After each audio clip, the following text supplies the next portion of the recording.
দেশের দ্বিতীয় সর্বোচ্চ বেসামরিক সম্মাননা ২১শে পদক ২০২৬ প্রদান করেছেন প্রধানমন্ত্রী তারেক রহমান। বৃহস্পতিবার সকাল ১১টায় রাজধানীর ওসমানী স্মৃতি মিলনায়তনে আয়োজিত এক অনুষ্ঠানের মাধ্যমে তিনি এ পদক তুলে দেন।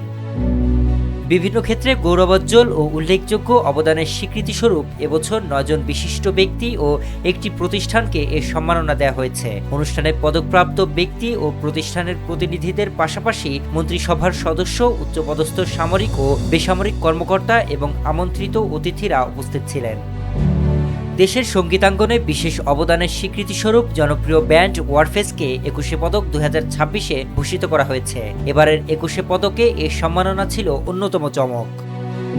সংস্কৃতি মন্ত্রণালয়ে প্রকাশিত তালিকা অনুযায়ী অভিনয়ে মনোনীত হয়েছেন ফরিদা আক্তার ববিতা, চারুকলায় নির্বাচিত হয়েছেন অধ্যাপক মোহাম্মদ আব্দুস সাত্তার, স্থাপত্যে সম্মাননা পেয়েছেন প্রখ্যাত স্থপতি মেরুনা তাবাসসুম।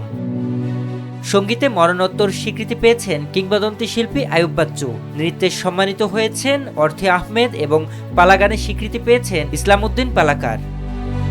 এছাড়া সাংবাদিকতায় সম্মাননা পেয়েছেন শফিক রেহমান। শিক্ষাক্ষেত্রে পদক পেয়েছেন অধ্যাপক ডক্টর মাহবুবুল আলম মজুমদার এবং ভাস্কর্যে স্বীকৃতি পেয়েছেন তেজস হালদার যশ।